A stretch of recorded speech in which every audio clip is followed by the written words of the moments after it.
Right after China relaxed its COVID-19 restriction measures, the country has seen an unprecedented surge of infections over the past month.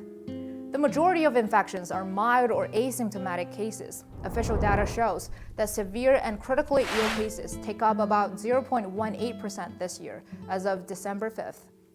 Yet a huge influx of patients were still found at hospitals, mostly seniors with COVID and pneumonia symptoms. Another group that concerns many is the kids. So what is China's plan to protect the vulnerable after it decides to live with COVID?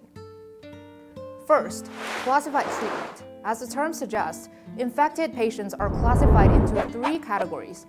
For mild or asymptomatic cases, they can just recover at home.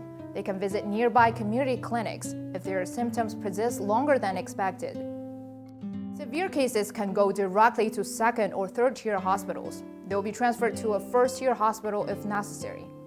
And for newborns and young kids, there are specific hospitals just for them. In Beijing, there are 100 clinics of such. Second, vaccination and antiviral therapy.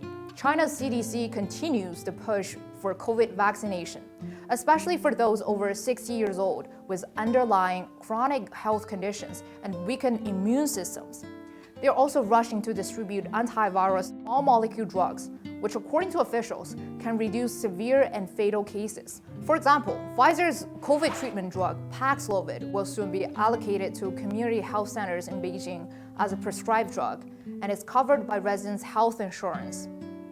And third, boost of medical services. Medical institutions across the country ramp up efforts to expand their ICUs and medical service teams. East China's Zhejiang province is mobilizing efforts for 100,000 beds across the province by the end of this year, with ICU beds in general hospitals accounting for no less than 4% of the total. And another 4% of the beds will also be ready to back up ICU beds. The country is also pushing for online medical services to share some of the burdens and to ensure a fair allocation of medical resources.